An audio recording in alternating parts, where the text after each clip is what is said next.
Assalamualaikum warahmatullahi wabarakatuh. So guys, welcome back to my channel. Video kii ardaatiin shamarri biyya Arabaa jirtu takka gaa'ila qadaabachuudhaaf deemaa jirti taanaan namni isiin itti heerumuudha deemtu ulaagaalee akkamii guuttatee argamuudha qaba kan jedhu har'a sirriitti himaa qaamaa qalbiidhaan na caqasi. By the way, videoon kun kutaa lammaffaa viidiyoo darbeeti. Shamarran biyya Arabaa jirtan viidiyoo kana daawwachuu keessaniin dura isa kanaan dura hojjedhee gadi deemtanii osoo laaltanii hedduutu akkasiin fayyada.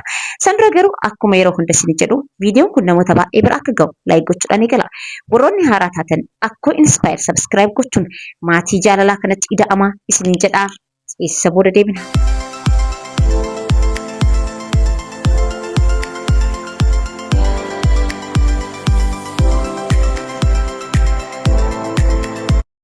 So qabxiin tokkoffaa fi inni dura namni ati gaa'ila wajjin ijaarachuudhaaf deemtu kun qabaachuudha qabu nama kanaa wajjin osoo daa'imummaarraa kan wal beeytan ta'e mana barumsaatitti yookiin naannoo dhaloota kan keetiitti nama daa'imummaa irraa waliin guddattan osoo ta'e filatamaadha. Kana yoon jedhu namni kaleessa daa'imummaatti si beeku siin gowwoomsuu jechuu kiyyaati. Namoonni tokko tokko osoo nu beekanu osoo nu waliin guddatanu osoo daa'imummaa kennaan dhoqqee waliin laallee isaan faana guddannu yeroo nu miidhan arginiitiin jira. Garuu ammoo hamma tokko nama hin beekne alagaa nama fagoo nama kaleessa kan kee daa'imummaa kan kee guddina kan kee hin beekne sanirra kan waliin guddattan sun hamma tokko garaa sii laafa eenyummaa kan keetis beeka waan ta'eef namni ati hariiroo wajjin qabaachuudha deemtu kun osoo nama daa'imummaarraa si beeku ta'eeti filatamaadha. Kana yoon jedhu dirqama nama daa'imummaarraa si beeku ta'uudha qabaa jechuudha miti.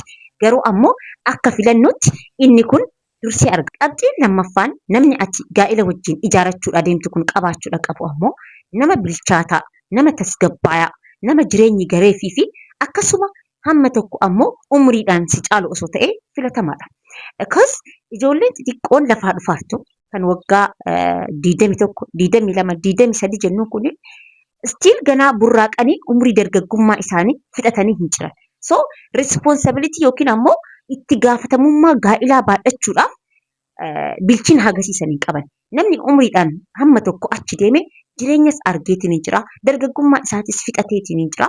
Akkasuma ammoo adaduma umrii namaa achi deemuun hawwii namni tokko gaa'ila ijaarachuuf qabu, ilmaan horachuudhaaf qabu, maatii godhatee tasabsiboo ለመኖር ያለው ፍላጎት adaduma umriin isaa dabalaa deemuun fedhiin isaa sunis dabalaatiin deema waan ta'eef osoo nama bilchaataa umriidhaanis si caalu ta'ee namni kun filatamaadha.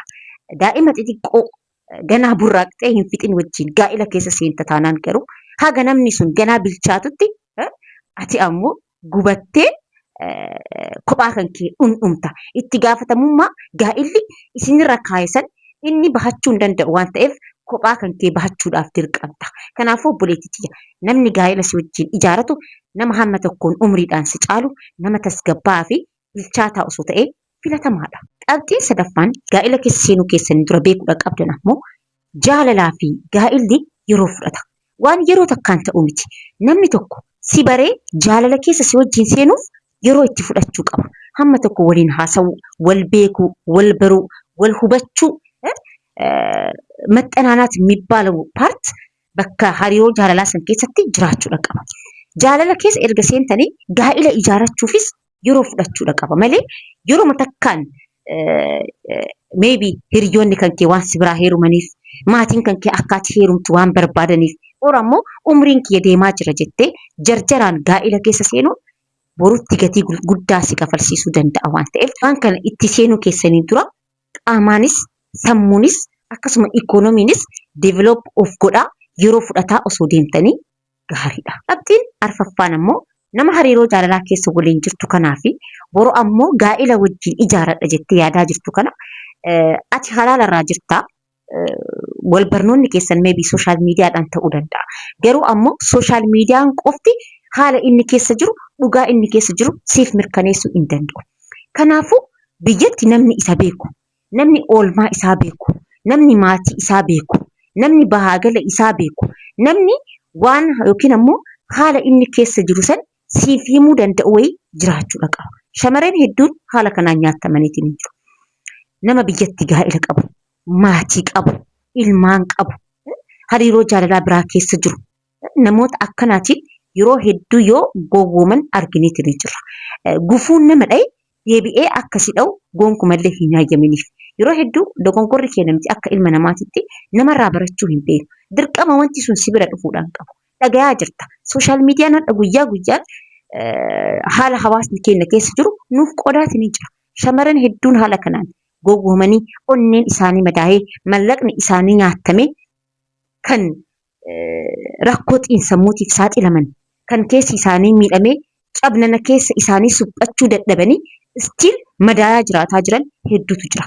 Atis madaan kun boru akkas hin dhaqqabne nama sooshaal miidiyaa irratti argite tokko qofa osoo eenyummaa isaa, bultii isaa, haala isaa osoo hin qoratin hariiroo jaalalaa keessa seenuu achi luftee ammoo gaa'ilaaf isa kaayachuu irraa of qusadhu. Hamma tokko namni haala isaa keessa jiru san beekee ilaalee fi argee sitti moo'ii jiraachuudha qaba. Qabxiin shanaffaan biyya Arabaa teettee nama har'a jaalallee kiyya boru ammoo gaa'ila wajjin ijaaradha jettee yaaddu kanarratti ta'uudhaan qabne ammoo nama maallaqa si gaafaturraa of qusadhu. By the way, dhimma kana viidiyoo darbee keessatti sirriitti siniif kaaseetiin jira. Baay'ee irratti siniif hin haasawu. Wal yaadachiisuun garuu hin baddu. Mallaqaa fi jaalalli garaagarummaa guddaadha qabu. Namni dhugaadhaan si jaalatee sitti dhufu inkwaan waan ati qabdu si fichisiisuu miti. Waan ofii isaati qabu sirratti fixa. Waan ati qabdu boruuf kaayadhu, qusadhu, hin rakkattaa, umriin kan kee hin deemaa.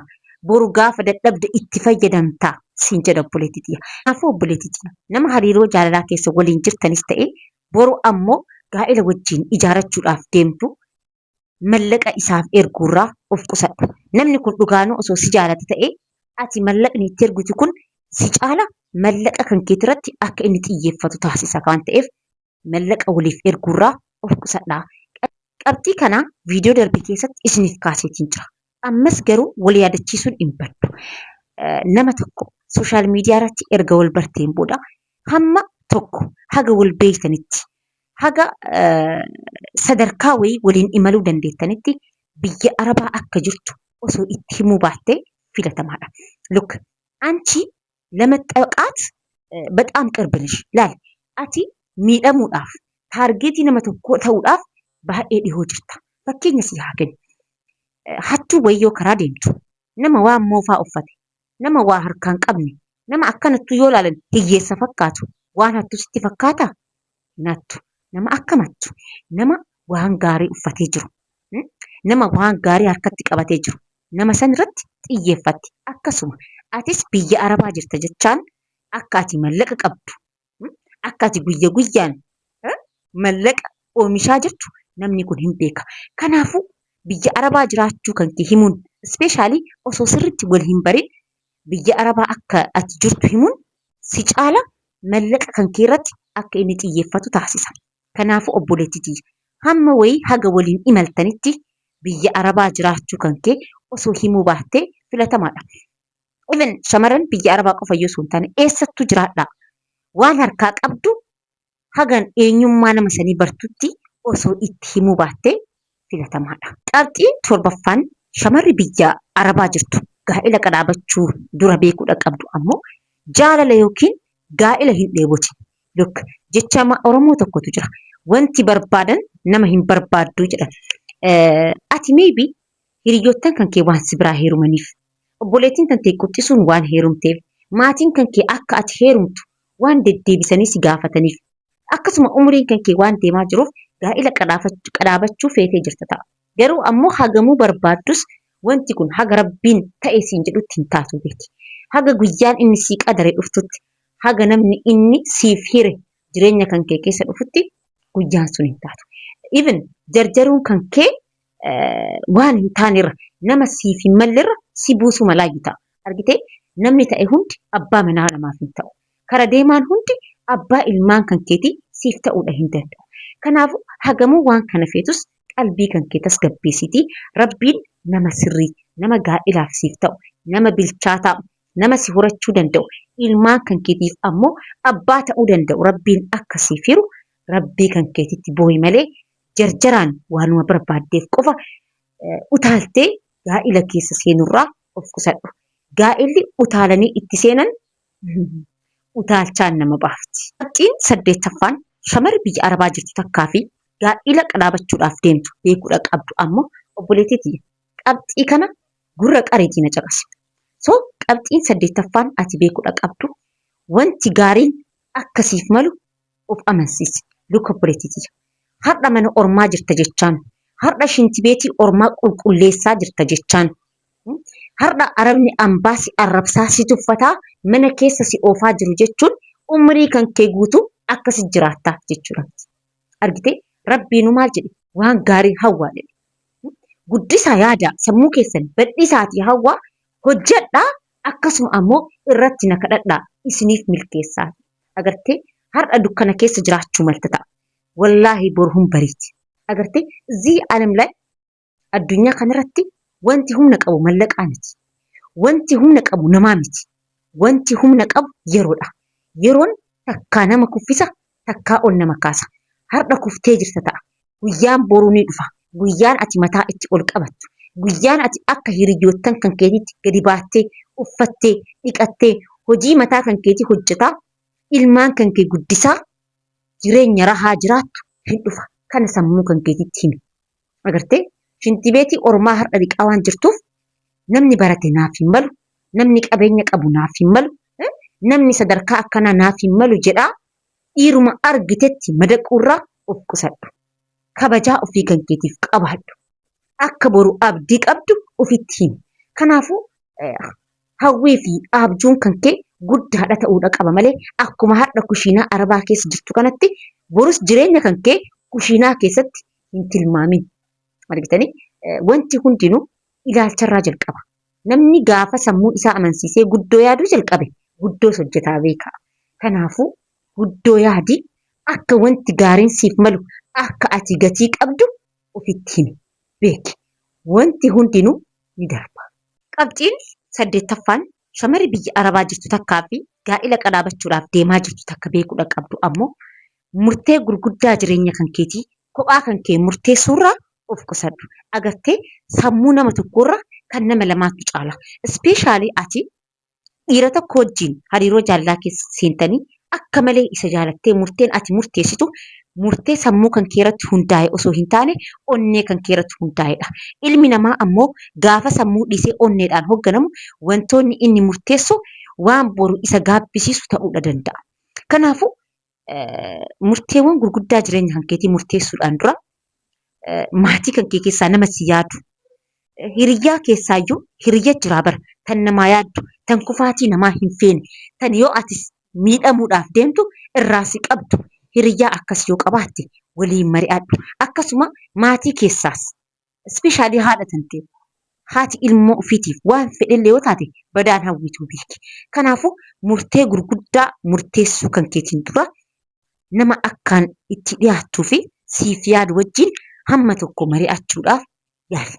Qabxiin 9ffaan shamarri biyya Arabaa jirtuu fi gaa'ila qadaabachuudhaaf yaadaa jirtu gochuudha qabdu ammoo as biratti qalbiidhaan caqasi. Qabxii tana beekaatiin xumurarra kaa'i. Qabxiin 9ffaan ati gochuudha qabdu ammoo rabbii kan kee kadhadha.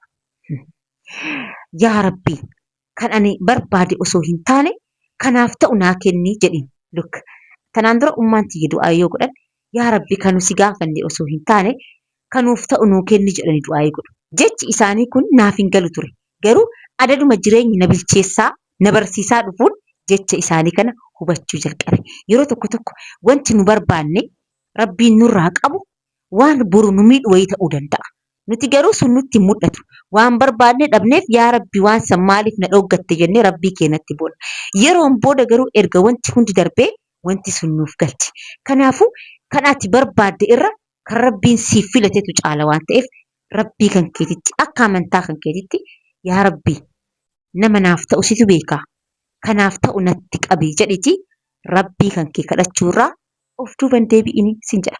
So shamarran biyya Arabaa jirtanii fi gaa'ila qadaabachuudhaaf yaalaa jirtan qabxiilee 10 amma isinitti hime kana hojiirra oolchuudhaaf yaalaa. Akkasuma nama gaa'ila waliin qadaabachuudhaaf deemtus qabxiilee kanneen keessatti ilaaluudhaaf yaalii sin jedha.